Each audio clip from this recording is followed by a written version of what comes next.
Hi guys, we're here in the Inokashira Park in Kichijoji, Tokyo. This is a place where I used to come often because I actually used to live in an apartment right over there back when I worked at the manga studio. But today we're here with special guest, Mr. Matt O. Hey, thanks for having me on. No problem. Glad to finally have you on the channel. Yeah, well, it's a pleasure, and it's always a pleasure in Inokashira Park. It's so jungly compared to like the downtown of Tokyo. You know? Yeah, I thought it'd be nice for a change of pace, and what better than kind of like a nice hub of a lot of the anime and for manga. Sure. Yeah, Kichijoji, I don't know if a lot of recent kind of fans or visitors to Tokyo know this, but Kichijoji used to be the epicenter of the anime industry, right? Like Right. Now it's Akihabara is like where it's all about, but it used to be Kichijoji, especially like in the 80s. Right.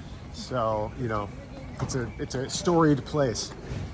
So tell us a little bit about yourself for those who are not familiar with you. There's people who are not familiar with me? Oh, I'm sure there are some. There's like one or two out there. So I'm Matt Alt. I am the author. I brought my like Doraemon, my magic bag here full of goodies. Nice. I'm the author of a book called Pure Invention: How Japan Made the Modern World. And this book is was my attempt to quantify why we, all of us, and I'm assuming if you're watching this, you are one of us. One of us, one of us, one of us. Love things from Japan so much. Kind of talks about the post-war history of Japan through objects, products, cool stuff that we all bought and like kind of changed our lives. That's what I do. I'm a writer here, former translator, localizer of video games and stuff, and collector of toys like you. Yes. I didn't have Japanese toys growing up. Oh, interesting. And I know you're from a generation where there were some Japanese toys. Yeah, well, I mean, toys were how I got interested in Japan in the first place. Right. Like, that was what first obsessed me. So I was like, I'm born in 73, right? So I came of age, so to speak, in like the late 70s and 80s. And like around that time, we just had the first kind of drips of Japanese pop culture. Right. So we had like the Micronauts, which I'm sure you've heard of. This is the world of the Micronauts, a Croyer, the enemy, and the Micronaut Space Warriors, all sold separately. The Shogun Warriors. The Shogun Warriors. Guy King with rocket boosters. Great Mazinga with rocket launcher. Look, it's Godzilla! Is he friend or foe? You can decide. And then in the early 80s, like the Transformers hit. Transformers, more than meets the eye. The Transformers.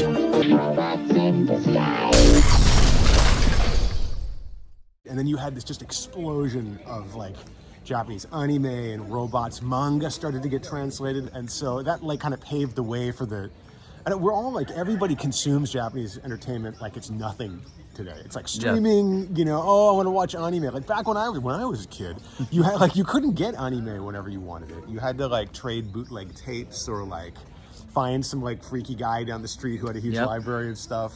It's changed a lot, you know. Right.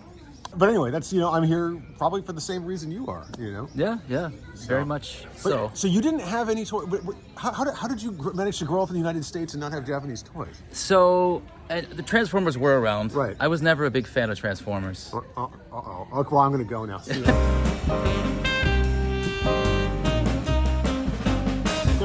As the Japanese say, I would categorize them as mindokusai. I liked the GoBots. I think I like the GoBots better. Wow. Yeah. I did have one Transformer at least. Bumblebee. I had one Bumblebee figure. Right. Which is ironically kind of the most go-body of the Transformers. Right, yeah. I'm really curious about this because that's rare in America. Mm-hmm. In Japan, the Machine Robo has like a huge following. Right. Because they came out before the Transformers here, Yeah. and they competed with like Hot Wheels cars. Right. And compared to a Hot Wheels car, they're amazing. Like, Yeah. wow, Hot Wheels car that transforms, right? In America, it was reversed, and they came out after the Transformers, and they are, let's be brutally honest, Yeah. a little bit, you know, simpler. That's what I like about them. They're more simple. They're simplified. Yeah. I don't have to, you know, do calculations to get it transformed. Well, the new Transformers especially are crazy. It takes like an hour to get from one form to the other. Yeah, you know? my motto is if you can't transform it within 2 minutes, throw it in the garbage. All right, so you're a big fan of like the Japanese robots and those kinds of things, but your book goes way back into like some of the earliest of the Japanese toy history.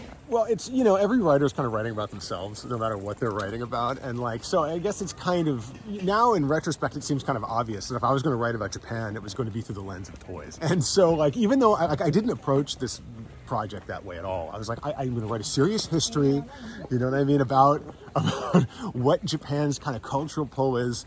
And then after I make this kind of oath to myself, of course, it begins with a toy. And so I tracked down, in the book, I tracked down like the first iterations of all of these kind of key products that transformed the way that we look at the world. And, you know, things like I found the first karaoke machine, or I found like the very first Hello Kitty product, or like the very first like portable game system, the Game Boy, the very first popular portable game system, things like that, and tried to get and interview the people who were involved in making them so I could figure out what made them tick. But the book opens in 1945, right after World War II, when a craftsperson in Kyoto made a tin toy Jeep out of tin cans. There was no raw material in Japan at the time, and he scavenged tin from the U.S. Armed Forces. And then with the help of he kind of had a makeshift studio in Otsu, which is a city right outside of Kyoto. And they hammered these Jeeps into shape, and it became this massive hit product. Like just an absolute massive hit. Like he sold 100,000 of them by 1946. And this is like a Japan like destroyed by war. And it was very interesting to me that the first thing, this is literally the first product of any kind that got made after World War II. It was a toy.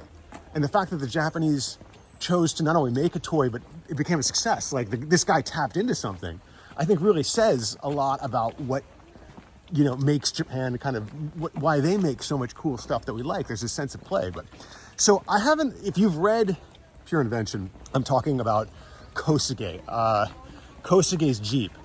And I don't have a sample of that. There's only a couple of them in existence, but many similar products were made by rivals at exactly that same time period, and that's what this is.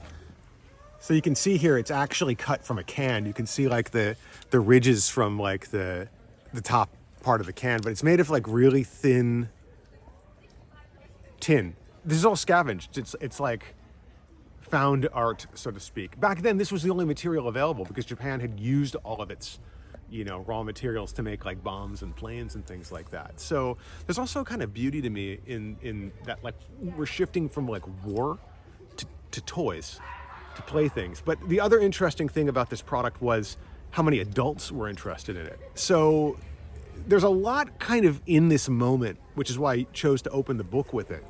And it's like, this is where the modern Japanese toy industry begins. Like it all starts from these tin toy Jeeps, the ones that Kosuge made, and these, I hesitate to even call them knockoffs. It's not like you can, you know, copyright or patent the American Jeep. But this is where it all started from. If you collect Sohobi, if you collect Transformers, if you collect die-cast models, whatever toys you collect from Japan, it all started with this tin toy Jeep, which is why I never leave home without it. No, actually, this is the first time I've ever taken this outside of the house.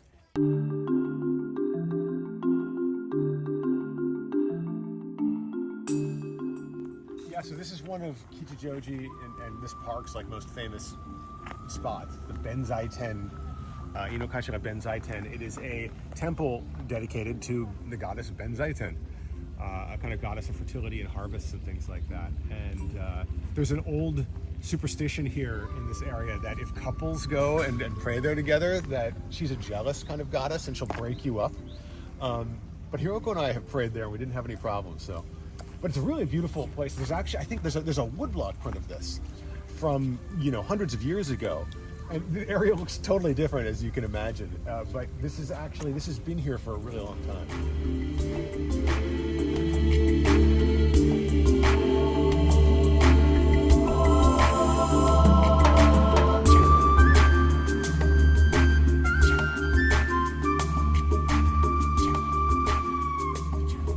So we left off in the 40s. Right. We got the 10 toy boom, Yes. a lot of 10 toys coming out at that time.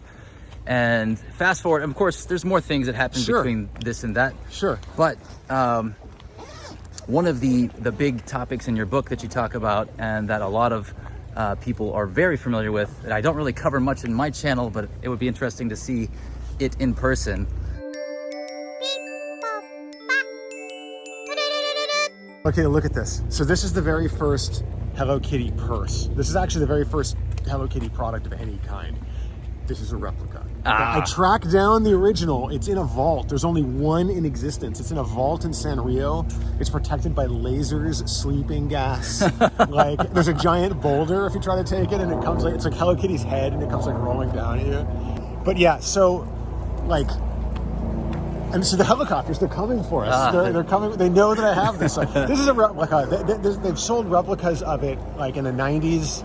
And then also very recently, DeAgostini, you know, those guys who make those books, they actually released this for like 100 and something. Like, I spent all this time trying to track it down, and right after the book comes out, like, it's re-released for like 150 yen or something. I was like, man, like, you know, story of my life. So I really wanted to track it down, and I got pretty, you know, close to the source. Unfortunately, I wasn't able to interview the woman who actually made the first illustration because she's retired like only a couple years after doing this. And has been kind of out of the life, so to speak. Which was common back then. Like in the 1970s, you could do like an amazing design like this, but then if you're a woman, you hit 25, you got to get married, you got to have kids, and they wouldn't let you back in the workforce. When I was writing the book, I wanted to focus on all sorts of stuff, not just the stuff I liked. You can't really talk about like Japan cool, like, you know, we like kaiju, we like robots, you know what I mean, and stuff like that, but there's this whole like kind of feminine side of things, not just Hello Kitty, but also stuff like Sailor Moon, like the portrayals of women in anime have been getting progressively, I think, more like less sexualized and more like empowering. And so that's like a really interesting trend, I think, in Japanese pop culture, because Japan isn't traditionally associated with like progressive values for women, right? But yet, like, it created this stuff that really empowered little girls and then guys too. I mean, I love Hello Kitty. I use this purse. I would if I didn't, you know, if I wasn't worried about damaging it. The problem is I'm like an obsessive toy collector, so I'm like, oh, this is going to be worth something someday. Why didn't you buy two? Exactly, I did, but you know, I'm still obsessive about it. I mean, before Hello Kitty comes up in the book, of course, you have to talk about kaiju. Yes. This is like a Japanology Plus segment. I've never gone in one of these, or not in a really long time. Hello?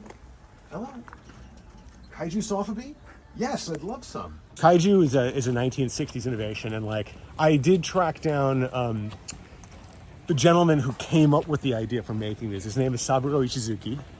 He's a former employee and later executive at Marusan and then Bullmark. And he's still with us. He's still very healthy for like a guy in his mid-80s. But he was the guy who came up with the idea for making these vinyl toys after Ultra Q came out in 1966. And then like when Ultraman hit in 1967, or same time period. Am I getting these dates right? Ultra Q 65, Ultraman 66. Up until that point, and I had a bunch of discussions with him, he was like, it was considered, the common sense in the industry of the era was that kids wanted to become what they were obsessed with. So like, they'd have dress up kits, like costumes, like you'd want to become Gekko-Kama and Moonlight Mask. You know, you'd want to become Astro Boy. Right. But he's like, no, I think they actually want to play with these like avatars of them. And so like, it's my thesis that these and this is a replica, but you know, if you know these, they're way bigger in real life. Yeah. But the Marusan soft vinyl kaiju are the first true collectible action figures. Yes. I know there's like G.I. Joe figures and stuff that came out a little bit before that, but you didn't really collect the G.I. Joe figures because of the variations of them. Right. You did want some variations, but like this is all like nobody just wants Pegura. Right. You know, you need to have all the kaiju. You need at least two. Exactly. At least two.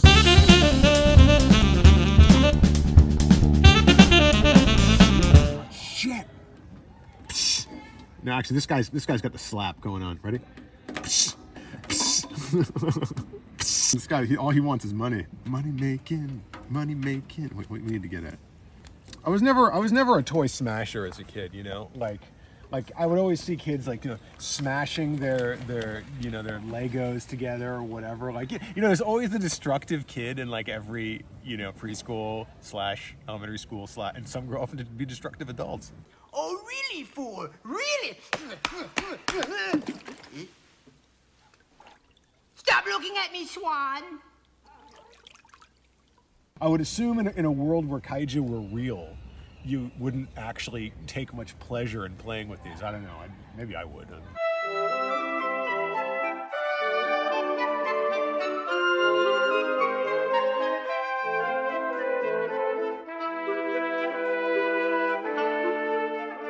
When I first started writing this, I was like, oh, I'll do it by decade, you know, like one chapter, you know, in the 50s, one in the 60s, one in the 70s. But then I quickly realized, like, most of what we all associate with like kind of cool Japan stuff now emerged in the 90s.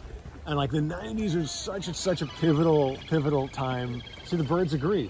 It's such a pivotal time for like Japan and like us getting into Japanese stuff, because Japan was flying high in the 80s, right? It was known as the bubble economy. Like it was the world's second largest economy. Japan emerged as the world's second largest economy in like 1970, which is crazy. They had been not just bombed, they'd been carpet bombed and then nuclear bombed on top of that just only a couple of decades before. And so it's crazy to grow out of that. So like Japan's like flying high by the 80s. It's like, sports cars and like expensive art and like champagne, Dom Perignon. We don't drink Johnny Walker Black, we drink blue. It's like party every night in the Ginza. I'm sure lots of hostesses and like, cocaine is being snorted and like everybody's having a great time. And in 1990, it all grinds to a halt. Like it collapses. The economy goes into a tailspin and then crashes. And it ushers in this period from like 1990 to 2010 that everybody calls the lost decades. Everybody meaning economists. And it was just like apocalyptic time for young people. But that's when like the young people became these innovators by taking all of these consumer products around them and turning them into like kind of tools for navigating this like post-industrial, late capitalist hellscape. Now we all live in that hellscape. We're all in that hellscape, right? It's not the end of the world.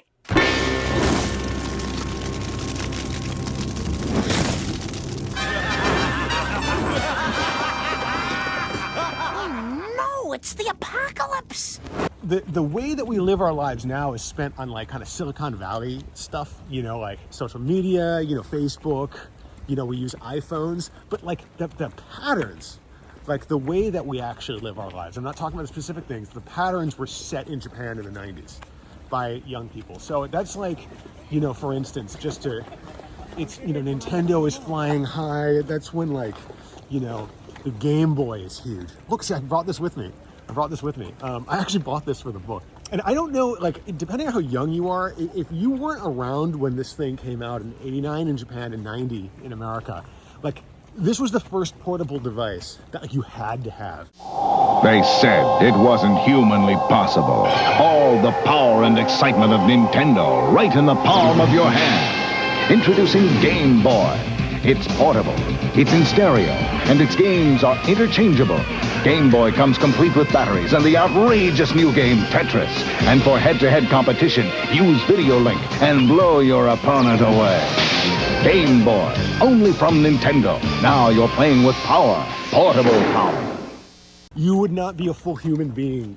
Like as an 11-year-old, like you literally would not be a full human being without this. And like its functions are pretty like low tech compared to, it's even working. Oh, it's actually working. Are pretty low tech compared to like what we have now. What game do you have in there? I have Super Mario Land. Oh, awesome. You see this? This is classic. You can't see the screen. There's no like backlighting. There we go. That's our soundtrack, man.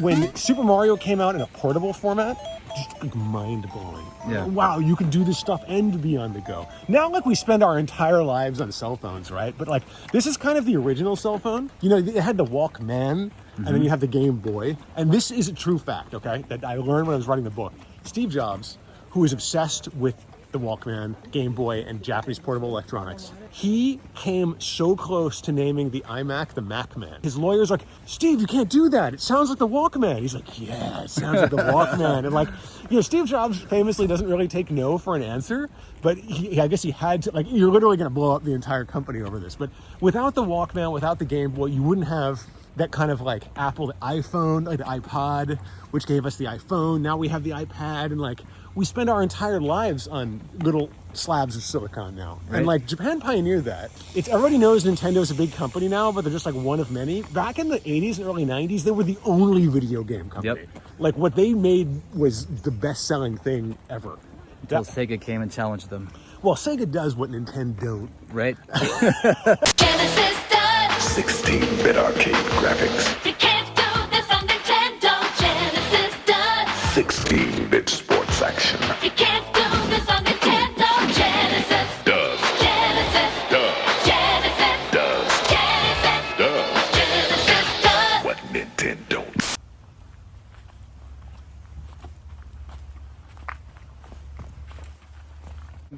Yeah, so this park is, you know, it's a famous park for this area, for like Western Tokyo.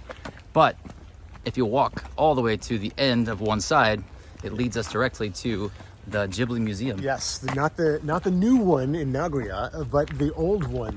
It's called Mitaka no Mori. Kichijoji is in Musashino, but it's adjacent to Mitaka. Right. And Mitaka is where Studio Ghibli's been located for a really long time. They actually used to be located in Kichijoji. Yeah. They moved out here, I guess when the rents got too high, I don't know. But yeah, it's great. The museum's here, and it's just a really cool park. Yeah. You must have grown up on Ghibli stuff. I did. I loved Ghibli stuff when I was a kid. So when I was in high school, I discovered I was really into Godzilla movies. That was about it. But when Dragon Ball Z came to the US, The famous Ghibli production. the famous Ghibli Dragon Ball Z. With a lot of punching in it. I got really turned on to anime, and that's Sure. when I started going to like mom and pop video stores and Right, Blockbuster and right. finding the little obscure corners with anime VHS in them. Yeah, that's how it was back then. So they had, like Totoro and Kiki. Oh, wow, okay. Stuff like that, but I was like, oh, that looks like kid stuff, Yeah, so yeah. I didn't rent it. But when I was in, I think, grade 11 was when Princess Mononoke came out. Oh, okay. So when that came out, it was pretty much the first Ghibli movie that got a wide theatrical Yeah. release. It's my favorite Ghibli film. Yeah, it's a great one. By far. It's also probably one of the scariest of all the Ghibli films. Yeah, it's dark. It's a little dark. Yeah, it is a bit dark. So that was the key word, because when one of my friends, this punk girl in my art class, started Right, telling me about how right. amazing it was, I was like, okay, I guess I got to Yeah, check yeah. Ghibli out. So I waited till it came to DVD. Yeah. And I loved it. It was great. And ever since then, now I have 2 kids, and my oldest is 14. So we've watched pretty much every Ghibli movie that's Right. ever existed, and I love Ghibli now. Right. Well, I love, Ghibli is like, it's like there's 2 sides to every coin. Like, if you go deep into the forest, you're either going to run into Totoro, or you're going to run into, like, these ancient gods who will rip you limb from limb for being human. I love that film. It's so, like, people tend to focus, I think, on Spirited Away, which is a great film. Yeah. I like it. But to me, it's all about Mononoke Hime, the Princess Mononoke. It just like captures it's such a moment in Japanese history, prehistory almost. Yeah. It's not really clear because they don't articulate it, but the protagonist of Mononoke Hime isn't Japanese. Right. He's like an Aboriginal person. He's like one of the Aboriginal, original first peoples who lived in Japan. A lot of people outside of Japan maybe are not even aware that there are people Yes. that are indigenous to Japan that are Yes. not Japanese. Yes. He is, if you've studied Japanese history at all, there's an era called the Jomon period, which is like prehistoric. And his tribe, the protagonist of Princess Mononoke, is kind of a remnant of those people who've been like really pushed into the wilderness because the Japanese people, the Yamato people, are dominating and taking over with their technology. So, I mean, that story happens all over the planet, everywhere. But he captured it with such subtlety. You can tell, the way he's dressed is just slightly different than the way the Japanese are. Like when he Right. gets into the villages and stuff like that, and like his village, like the things they do, and it's just, I don't know. I just really love that film. It's like the balance between technology and like spirituality. And Americans don't make films like that. We just don't. No. We just don't. Even when Japan is making stuff like Game Boys or like Tamagotchis, it emerges from these kind of spiritual cultural traditions that even the people making them aren't really aware of.